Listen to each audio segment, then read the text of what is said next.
Hi, everyone. This Wednesday night, AEW returns to Daly's Place in Jacksonville for the first time since going back on the road. The card on Wednesday night is stacked for AEW Dynamite Homecoming, including the highly anticipated match between Cody Rhodes and Malakai Black. With us today to discuss AEW Dynamite Homecoming is Executive Vice President Cody Rhodes. So without further ado, we're going to turn the call over to Cody for some opening remarks, and then we'll open the lines for your questions. Cody? Hello. As always, it's great to be with you on these calls. It really has been quite a year, and being on the road for shows for the last month has been wonderful. We are really enlivened as a company to come back to Jacksonville for the homecoming edition of Dynamite. Before we jump into any of the questions, I just want to go ahead and preface, I know that there are many rumors and speculations floating around. I won't be commenting on any of that, so please don't waste your question by asking about rumors. With that said, I'm excited to get started. Let's bring on the questions. Thank you all. Okay, so here, we're going to do this as we normally do. Thanks, Cody. I'm going to call on Louis Dangor from Gimme Sport, and I would like to have Stephanie Francone from Steel Chair ready to go next. Louis, you're up. Hi, Cody. How are you? I'm wonderful. I'm good. How are you? Very good, thank you. I wanted to ask, obviously, Malakai Black's arrival in AEW was a lot sooner than people would have anticipated, given his, I know he's spoken now about his 30 days instead of his 90 days as it should have been. Can you speak about you, I guess, finding out that he could come in earlier than I'm sure you guys would have anticipated as well? And then any potential plans that I guess had to be changed considering he was able to come in sooner than anticipated? Well, from my understanding, no plans have been changed. Whenever there's a free agent of that caliber, male or female, you have to jump on it, and that's not an area where I was the one who contacted or facilitated it. This is the same guy who kicked me square in the jaw on his very first night to make a statement. Tony Khan is responsible for bringing in Tommy End or Malakai Black, whatever he'd like to go by. But no plans were changed. If anything, we were presented with something incredibly special. Dynamite is the heart and soul of the company and what we do. And being able to put these matches on television, this is huge. Today I just watched Jason Isbell and various other celebrities, Paul Walter Hauser, comment on who they think is going to win. That's so special because this is about our weekly television show, and it is not the classic old school, let's save it for the pay-per-view, let's stretch it out when really we only do 4 pay-per-views a year. Again, TV is where our bread is buttered, and this is a massive match for homecoming. In addition to that, it's a massive card. So him not having the traditional 90 days, but having 30 days really worked in our favor. But again, we'll all find out together, everyone on this call and myself, if the magic is there and if the passion is there, because as AEW fans can attest, you can tell right away with a free agent, with someone new coming in. It's all about the passion. Great question. Thanks, Louis. Okay, Stephanie Francome is going to be next, and following Stephanie will be Michael Shalik from SE Scoops. Steph, you're up. Hi, Cody. How are you today? I feel like you're always the second question is called, so and I've gotten used to it, and I love it. I'm very good. I hope you are well. It's magic.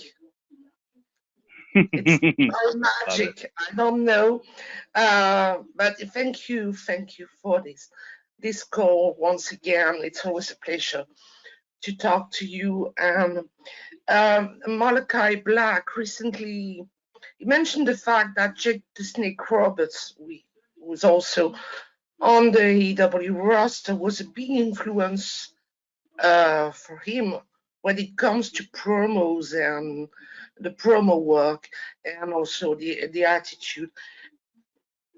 when you think about Jake, because you know him very well, do you see a lot of Jake the Snake Roberts in this character that Malakai Black is? Thank you. Well, that's a great question. I think I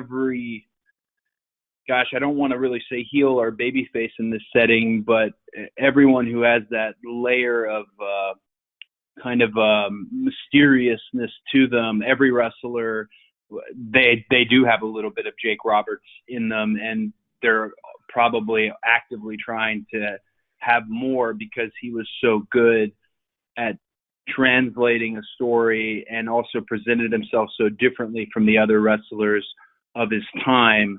I'm actually, this is the first time I'm hearing it, that there's a connection there with the two, and I'm glad to hear it, because people like Jake Roberts, luminaries like Jake Roberts and Arn Anderson and Tully Blanchard, et cetera, to have them backstage at All Elite Wrestling is like having the book right at your disposal on how to be successful in wrestling.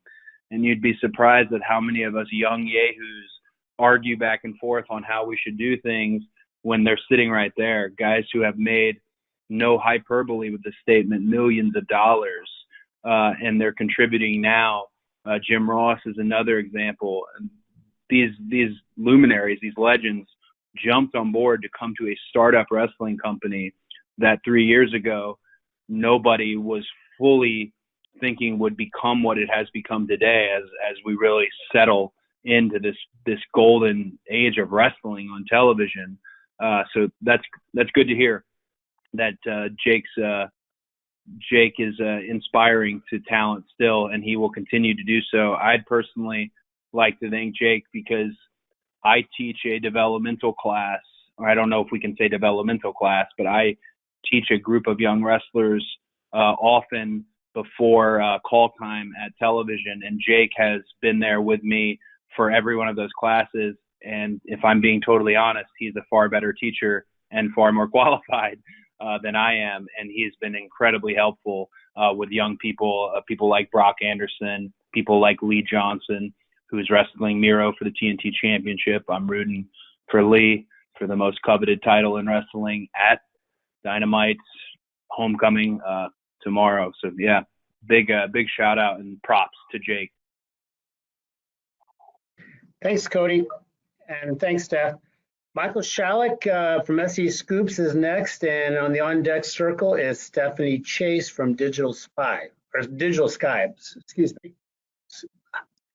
Without further ado, let's go with Michael, and I'll get the name right here in a minute. Michael? Hey, Cody. I hope fatherhood is treating you well. Oh, thank you so much. It really is. It's like all the things people tell you, but you don't believe, and then it's its own magical thing that I can't even describe. I'm a pro wrestler, so a lot of what I've done my whole life is very self-serving. The moment I saw her, I could care less about me, and it became about what I can do for her.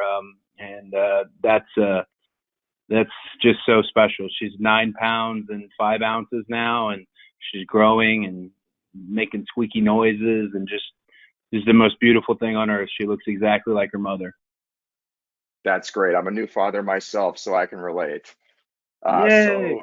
So yeah, the free agent market right now is booming. So granted, you can't sign everybody. Even with AEW's expanding programming schedule, there's only so many spots on the roster. There's only so much room on the budget. That said, there's certain performers out there where if you're available, it's almost like, how do you not get this person if they're out there? So my question, without speaking about anybody specifically, what is AEW's current appetite for talent acquisition? And is there room to sign 5 more people, or are we pretty much at capacity right now? Well, that's a great question. I think I tell a lot of my peers in wrestling and people who use me as a sounding board, and I use as a sounding board.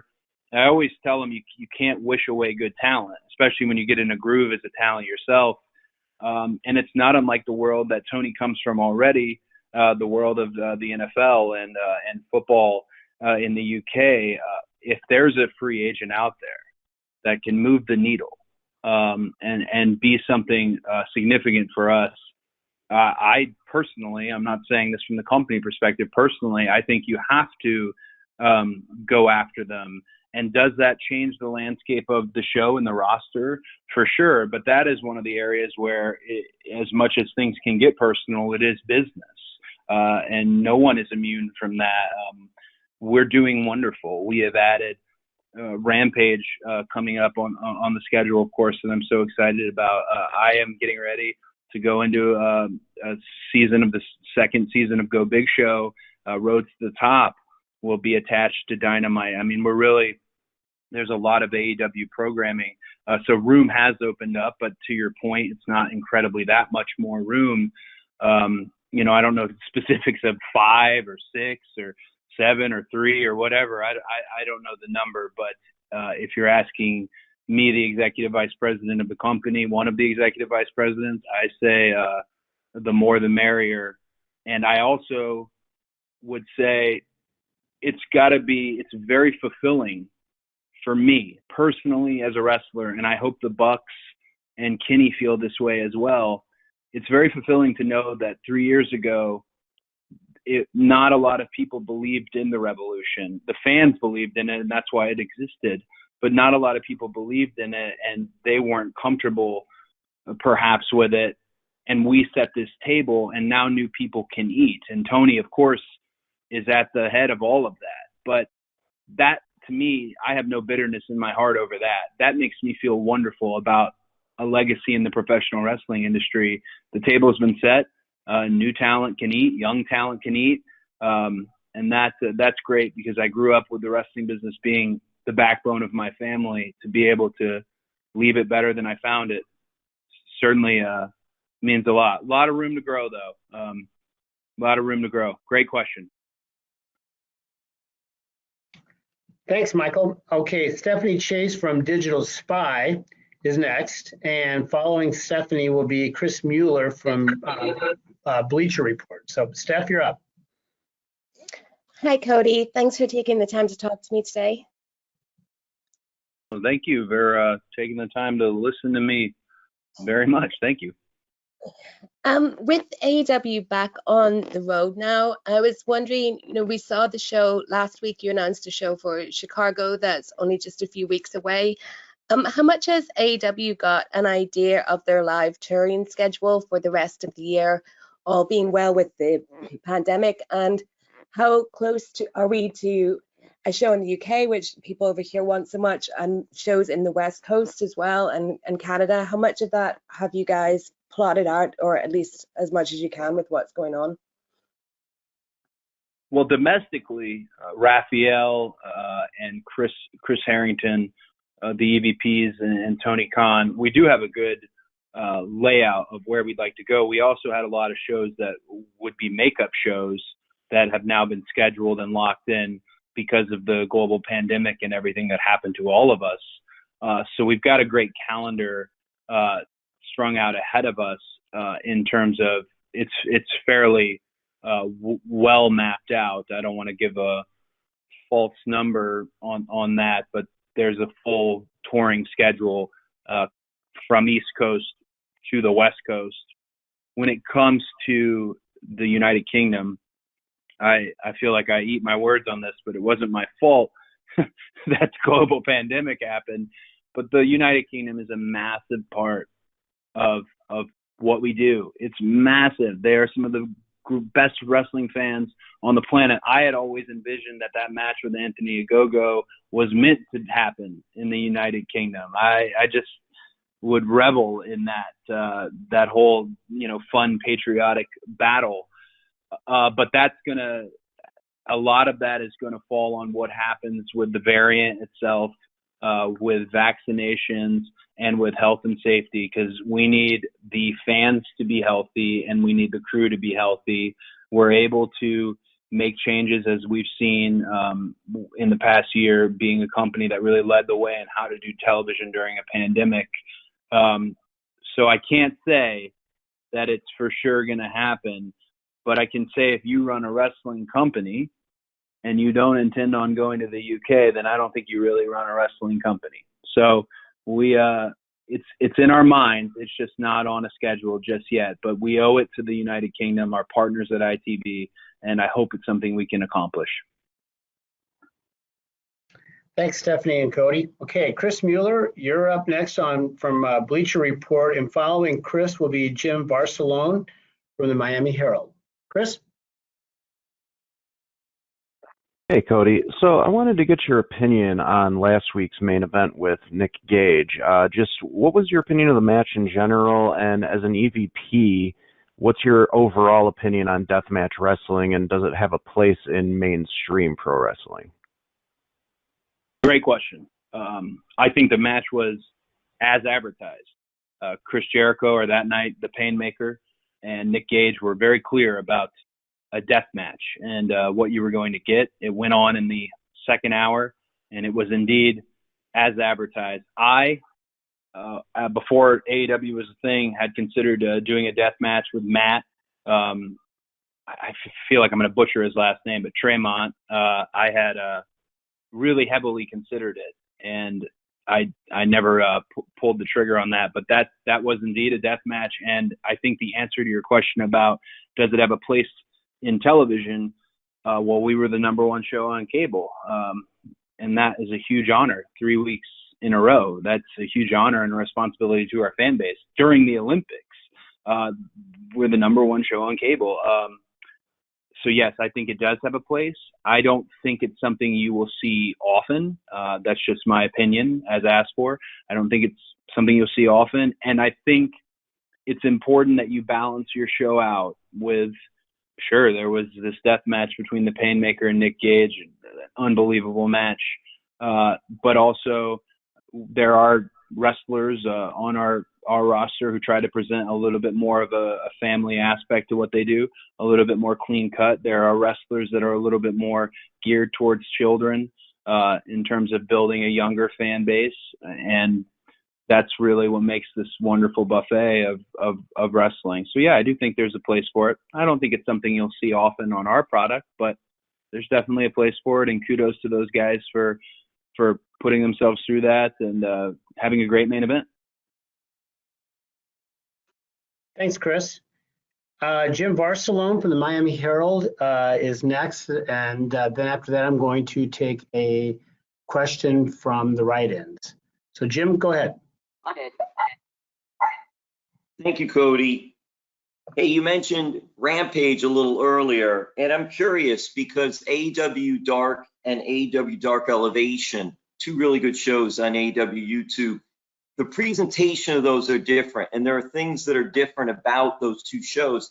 And I'm curious if there's anything you could tell us up front about Rampage that will separate itself from Dynamite and the presentation of it and just what we can expect from Rampage.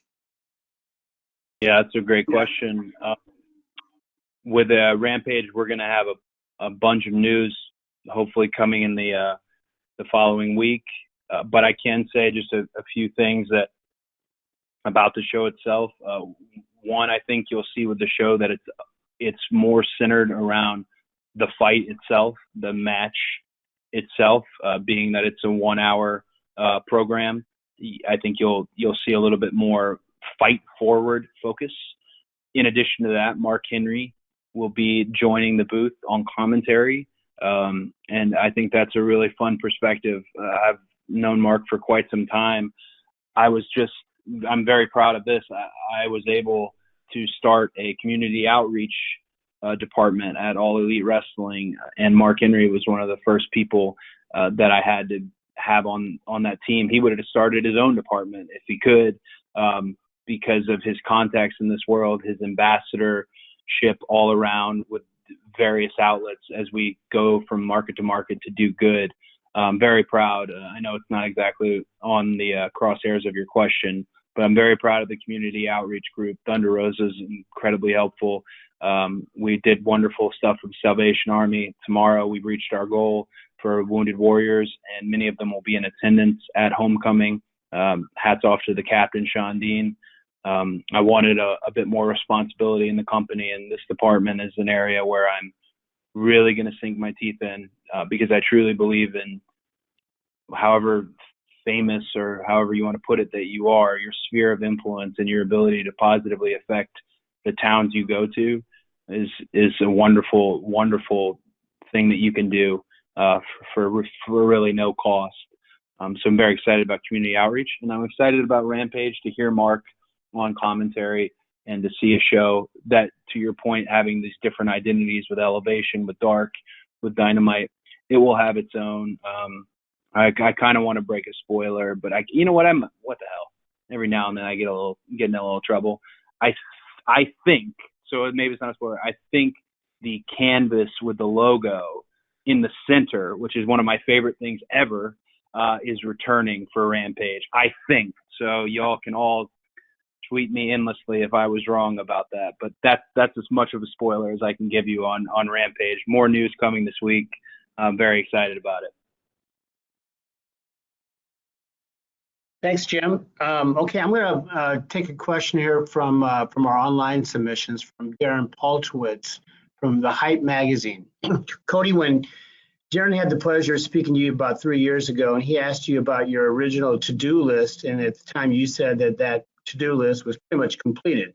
So you created a second to-do list, and then that consisted of All In happening, and All In being an absolute grand slam. So he's kind of interested in your to-do list. What else do you have? What else do you and AEW have, after everything you've accomplished over the past few years, what else is left to do on your to-do list? That is a loaded question. My goals in wrestling have changed so much. When I first got into wrestling, I just wanted to win the title that they had taken away from my dad in Madison Square Garden. And then time just zoomed forward, and the goals presented to me then were astronomical. To be part of the elite with Matt, Nick, and Kenny and Hangman, and then to have Chris Jericho and Jon Moxley and Tony actually provide the biggest burst of life in 2 decades for wrestling. Gosh, I almost would feel foolish making new goals for wrestling, because so much has been done with this team we have. It's definitely been a team effort. So much has been done. This is going to be maybe a sappy answer. But I think before, it's all said and done, and I don't know when that is, because between you and I'm pretty tired right now. I would like my daughter to know, I'd like my daughter to know that I never gave up at an industry that really can chew you up and spit you out. I never gave up. I really wanted to move forward, and the identity that was presented to me, I was going to outgrow that. The plans that were presented to me didn't match my own plans. And I just hope that's something that she can know. I think that's my biggest goal is, I had the best dad in the world. And, I just want to be that for her. Thanks, Cody. Amy Nemedy from WrestleJoy, you're going to go next, and behind Amy will be Nick Hausman from Wrestling Inc. Amy? Wow, what a follow-up. Congratulations to the birth of your daughter and for the beautiful world that you want to show her. I want to touch back to the community outreach program, because you kind of took the question right out of my mouth. So with AEW, community charity and giving back has been very crucial from the outset. And with the formation of AEW Community, you now have the Safe Alliance Project, the Wounded Warrior Project. Can you talk a little bit about the formation of AEW Community, how it came into place, and how you sort of choose the programs that you're going to be working with as you give back to communities on the road? Absolutely. It was kind of all the stars were aligning at once on community outreach. Paul White, he's an ambassador to the Special Olympics. Paul White arrived. I have a relationship with him. Mark Henry, all about community outreach. And at the time, I was banging on Tony Khan's door every week wanting to put this department together, because one of the things I learned through my career is a woman named Sue Aitchison, you guys might know her, was the power of the program and how you can change someone's life, politics aside, place on the card aside, how you can have that positive outreach. Eddie Graham was also someone who really, it was first and foremost in his business, and Eddie Graham taught my dad and my dad taught me. And what I wanted to do different was I wanted to get basically, Thunder Rosa in the Texas area, and she has social work experience, and Captain Sean Dean, his military connections. I wanted to do things that other companies can't do, and I don't think still can do, with in-program activations. We saw one at Double or Nothing with Canines for Warriors, which Mega of the Jags helped me coordinate. I'm open to everything. That's why we put the email out there publicly. It's my way of trying to reel in as many places to work with that do good, that truly do good. The Jags Foundation has been incredibly helpful. We're busing in 600 children, youth groups, to the homecoming show tomorrow, 600. And I hope that I can give one of them my weight belts on my entrance. These in-program activations where we can actually see these folks means a lot to me. Again, Sue Aitchison was a real model for that. And I always appreciated, because I did endless amounts of appearances throughout my career. They were incredibly important for my education. So yeah, I'm sorry, I'm almost speaking vaguely about it all. I'm very proud of it, but I'm real excited that every town we go to, I can ask Lance Archer, about Texas. I can ask John Moxley about Cincinnati, and I can do that everywhere we go. And we can have that talent specifically involved. It was really amazing to me, the roster, after we took that photo in the ring, the amount of people said, I want to be part of this. That's how you know you got a really good roster. And again, like, I wanted more responsibility. I wanted this group to happen, and Tony blessed us with this group. I want talent to be able to experience what I experienced and just know the power of wrestling. There's nothing like it. There really isn't anything like wrestling. And right now it's destination programming all over the world again. So that's to me, I want to spread that all around. Thanks. Thanks, Amy. Thanks, Amy. Nick Hausman, you're next, and you're going to be followed by Connor Casey from Comic Book. Nick?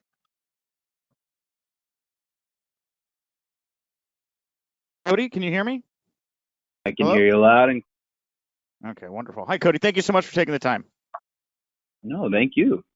So I wanted to ask about somebody that I haven't quite heard rumors about yet, but obviously was really jarring. What's your reaction when you see a Bray Wyatt is all of a sudden available on the market? And I mean, do you see a space for him at AEW? Bray Wyatt was, before he was Bray Wyatt, was my rookie at that second season they did of NXT, and the Rotunda family and the Rhodes family, that they certainly go way back. I can't comment on if I see a spot for him when it comes to us, but I can tell you, an incredibly creative individual, an incredibly creative man. And whenever I see someone like that lose their job or move into the next phase in their career, as someone who left WWE on my own, and at the time that was super unheard of to leave, I just always, I can't be everyone's sounding board, but I really want to be. Because, I'll give you an example. I'll pivot away. I would have never thought that Matt Cardona was going to end up being this GCW champion and getting pelted with trash. But I should have thought he would be doing something. And that's kind of to circle back to Bray. I can't comment on if he fits in with us, but I can say if he has an ounce of passion for this, that guy can fit in anywhere because he's a very special, special talent. So that's really all I could say there. Thanks, Nick. Connor Casey, you are up next, and I'm going to follow Connor with a write-in question from Russ Weekland from Hollywood Life. Connor?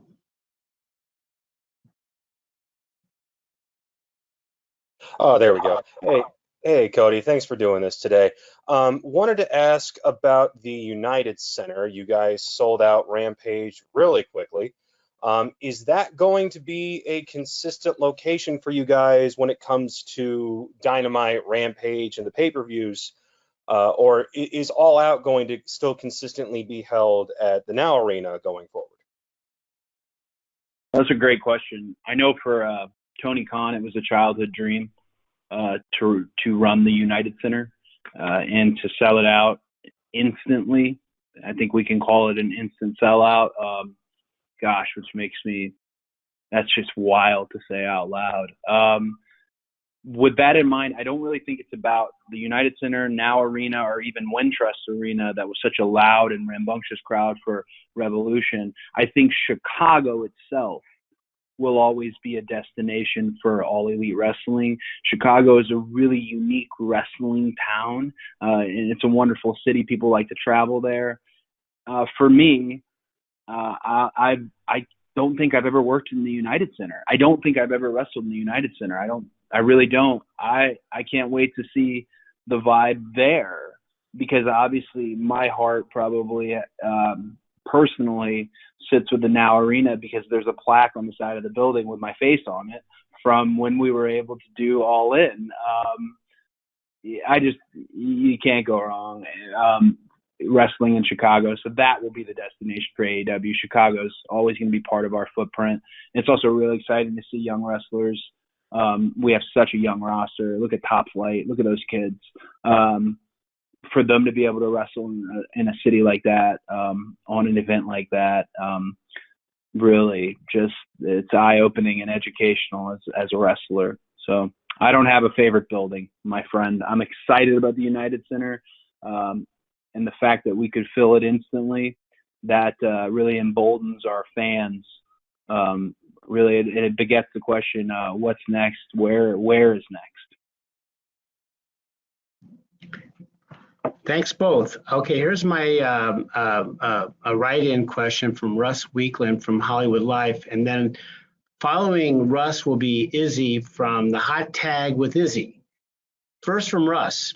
It appears that so many great things are happening in AEW, the people coming in, the amazing matches, great new shows. Is there anything that you think needs improvement or needs to be finessed in any way as the months and years continue for AEW's continued success? I'm sorry, is the question, does anything need improvement? Yeah, is there anything that you can finesse or anything you can improve that will guarantee success down the line for AEW? Well, I don't know if we get the guaranteed success, but I can tell you that one of my favorite jobs I have at All Elite Wrestling is every now and then I will coach 1 to 2 matches a night. And when I'm the coach, often I have an incredibly long or non-existent leash when it comes to my matches because I like to retroactively give the notes on, hey, did you hear this? This could have been a good opportunity for that. Hey, I would try this next time. The one thing I do give my talents when I'm coaching a match is, what's your goal? Is your goal to find the floor cams and make good facials? Is your goal to sell? Is your goal to see this thing that you want to kind of what's old is new and take it and present it in a new way, a new move, whatever it may be. So in terms of improvement, I'm always hoping that the talent that I have that night are wanting to improve, and so are all the other coaches. Jerry Lynn is a prime example of, you could go out there and tear the roof down. As soon as you come back, he's going to tell you, hey, you forgot to sell your leg. and just humble you right away. Jerry Lynn, really wonderful coach. My brother Dustin, who I don't put over near enough, coaches the women every week. He has them in the ring far before call time, sweating and just running and gunning, getting reps in. So yeah, since we don't have a live event schedule, since it's TV to TV, it's very important that all the coaches have that mindset of improvement. Tony already has that mindset of how can I improve upon the show last week, and he has great sounding boards. He has the Bucks, he has Kenny, he has myself, he has Jim Ross, Tony Schiavone. People in post-production, can we improve the production? Kevin Sullivan doing a wonderful job. So yes, there is lots of things that we can improve and have to improve as we continue to move forward. We want to grow. I mean, we want to grow. There's no plans to not grow as a company. I can't pinpoint one thing. I know with the Nightmare Factory, which is my school, here in Georgia, the biggest thing we try to get across and improve are promos. It seems like in this day and age, everyone is incredibly athletic and can do every spot under the sun. But if you can get people to listen to you, if you can get people to love you or love to hate you, if you can truly connect with them, it should be called connection class. If you can find that connection where they are talking about you, that's the gold standard. That's like being an emotionally available actor in Hollywood. That's it, to have that promo. So that's an area, if I had to focus on anything with improvement, it would be performing in front of a crowd and having them involved in what you do, because wrestling is very much, they have to be involved. You can't have a match where they're not involved, and promos. Thanks, Cody. Okay. Izzy from the Hot Tag with Izzy is next, and following Izzy will be Brian Joyce from Wrestle Talk. Izzy. Hey Cody, what's up? How are you? I am good. I see you've been training lately, which it means you've got the bug, and that you're not gonna be able to shake it. So make sure you train safely. Don't do anything stupid. Don't do anything you've never tried before. Just keep at it. It's a wonderful, wonderful business to grow up in. So, hey, best of luck. You're always welcome to come to the school too, if you want to. I don't know. It's kind of weird for us to have this conversation on the call. But anyways, what's your question? Well, first off, thank you so much. Whenever you guys have an available time, I would love to come up to the Nightmare Factory. It would be an absolute honor. But my question to you is, your match against Malakai Black is literally the classic good versus evil, a lot like Darth Vader and Luke Skywalker. In these type of stories, the bad guy is always trying to bring the good guy to the bad side. So how do you maintain who you are personally as that hero of AEW and as a competitor in the ring and not tap into the dark side that Malakai Black is trying to bring you into? Those were very lofty good versus evil comparisons. I'm probably going to take the question a little bit different way than you think, but I hear how the crowds currently are reacting. I'm not going to go against that wave in terms of being excited about someone being able to run free in a Mustang with no saddle like a Malakai Black. I encourage that for fans, but I won't sacrifice who I am as a wrestler. I'm not going to do some knee-jerk heel turn. There's not a heel bone left in my body. There's not. I did it for 10 years, guys. And it's just, I like hearing, believe it or not, even when it's against me, it's unique to hear someone be received so well. I felt very similarly when Brody had debuted in terms of the reactions he was getting and that excitement and that energy. When it comes to this match, this thing is just so up in the air. for what it could be, and it's a massive match for Dynamite, and just a massive match for the company. I really am looking forward to it. I love the fans from all over the world, of course, but I love the fans in Jacksonville. No disrespect to Daly's Place, the gas station. I feel like we should name that place the AEW Amphitheater, because it's really been home to us. So I'm looking forward to what happens and how it sounds and how it feels. Again, I always like to be incredibly self-aware, so it's important.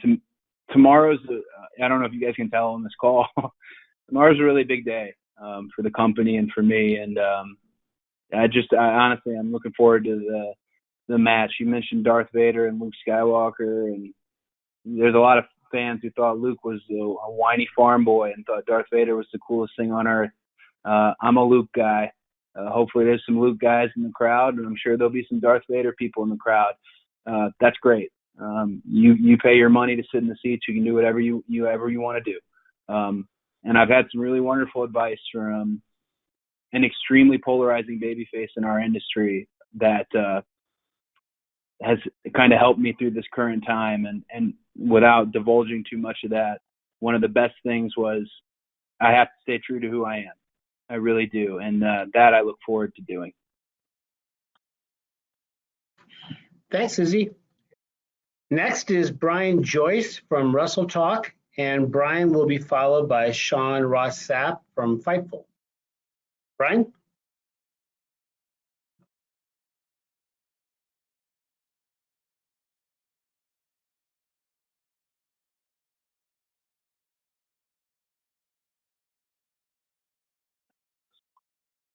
Brian?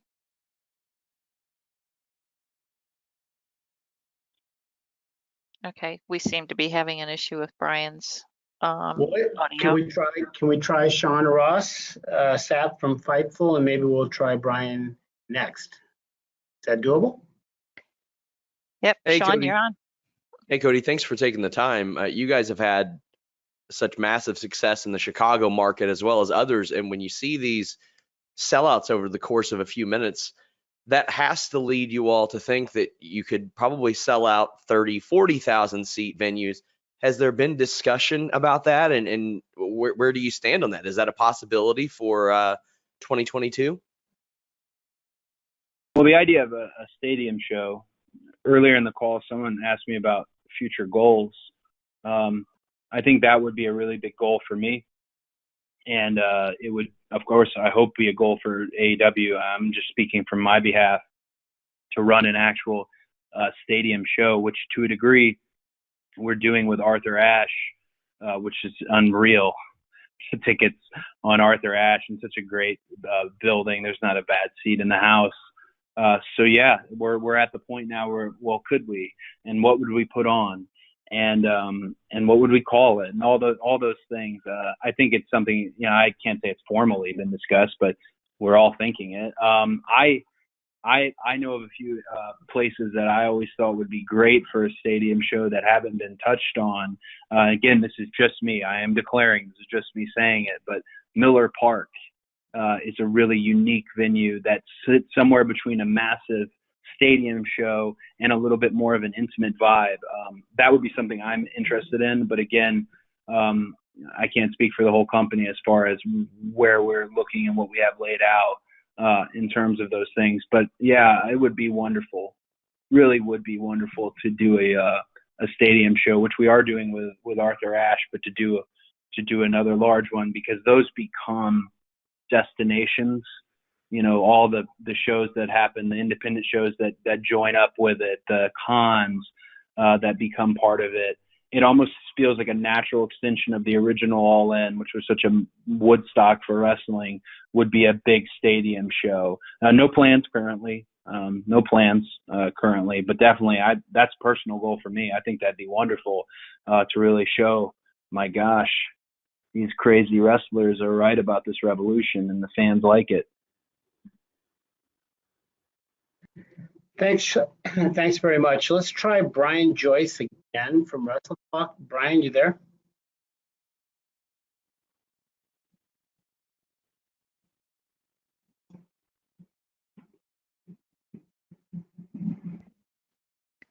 I can hear something in the background, but he's not coming across. So, That Brian, might be that might be the motorcycle in the background.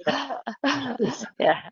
Brian, if you'd like to type in your question, Jim can ask it that way. In the meantime, can we go to John Alba from Spectrum Sports? Hate to surprise John, but John was next in line. John, are you there?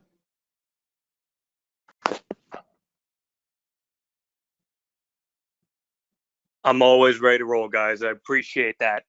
Cody, thank you for the time today. You briefly touched on it before, but I'd like to know more about AEW's current evaluation of vaccine status and mask wearing. The CDC made a recommendation last week that people running indoor venues, people attending those kinds of events, whether they're vaccinated or not, should be masking up. Has AEW taken an official stance on that? And is there any concern over how that may impact future events like All Out? Great question. We're always going to go off of the state mandates. We're not going to try and break any rules or any laws. You know, the health and safety of our talent, staff, and fans, it's the highest priority. You know, while there's not a mask mandate in the state of Florida for tomorrow's homecoming show, but we do encourage our fans to wear a mask if that's what would make them feel comfortable. That's from the AEW side of things. Me personally, again, declaring this personally, I would really hope that everyone out there just does their part with COVID and the variant to get themselves vaccinated. You know, this illness affects old people. It affects young infants. And I think people should, this again personally, should get vaccinated. If they're one of these wild people who thinks they're going to be filled with nano machines, well, the Solid Snake is going to save us anyways. So that's a Metal Gear Solid reference. Hopefully some people get it. Izzy absolutely is not going to get it. Yes, we're going off state mandates. So it's something that we're looking at and we monitor every day. Every day, Mega sends a new COVID protocols, how it's globally, how it looks domestically, so that we can prepare. And we are prepared. You know, the pandemic came, and that's why we're calling this show Homecoming, because Daly's Place in Jacksonville, Florida became our home. The Nightmare Factory was fitted to operate 7 shows as well. We'll be able to pivot. That's a strength in leadership in terms of Tony Khan and strength in the company in case we have to. Right now, no plans to change. The main plan is to follow state guidelines. And if masks are state guidelines, absolutely. If vaccination proof is state guidelines, absolutely. We want fans to have fun and have fun safely. Thanks, Cody. So for our final question of the day, we're going to try Brian again, Brian Joyce from Wrestle Talk. And if we don't have Brian, we will wrap it. But Brian, hopefully you're there. Brian? You can't, Jim, you can't leave practice on a miss. Everyone knows that. We got to get another question. All right, well, there is a write-in. So how about if I take a write-in? And this is a good write-in here. So let's end it with a write-in from Sebastian Diaz from Over the Top Rope. Over the Top Rope. Congratulations on the success of AEW over the past couple of weeks, which may have been the most important in the company history these past couple of weeks. How do you keep this momentum going and growing? You know, taking what's happened over the past couple of weeks and replicating it tomorrow, the following week, and the following week? Great question. And I think the answer there is what you see front and center. As much as it's the focus and the priority of the show, what's in the ring, what's very important to keeping the momentum happening is what is happening with the younger talent that's developing not in the ring at that moment. Building new stars. It's something we hear in wrestling all the time, building new stars and how it wasn't possible and you can't do it. And I would completely disagree. Take a look at Darby Allin. Really look at them. There are kids at every crowd. That's one thing I do at these shows. I count the shirts I see in the front row. I see the kids with the face paint on. That's huge to put your hat on as a company, is building your next golden circle. We know who the golden circle of the company is right now. Their faces are on all the billboards. They're all the action figures, all that thing, but that will change. And this is a company that will not make the mistakes where we hang on too long. when it's time to change, it's time to change. And developing young talent is crucial. That's why I love Dark and love Elevation so much, to see those challenges and things done right, mistakes made, all that good stuff. Yeah, developing new stars. That's it. That's the resource for wrestling as wrestlers. So we have to make more. Okay, we're going to end on that note then. Thank you, Cody. And Brian, we hope to get you back on the next time we do one of these. To everybody on the line, many thanks on behalf of Cody Rhodes and just everybody, Tony Khan, and everybody at All Elite Wrestling. Per our custom, we're going to be distributing an audio recording here shortly. And again, we thank you. We never take for granted your interest and a real commitment to the industry and certainly everything that AEW has to offer. So thank you very much for that. We're going to wrap it up, and we'll see you next time we do this. Thank you, guys. Thank you.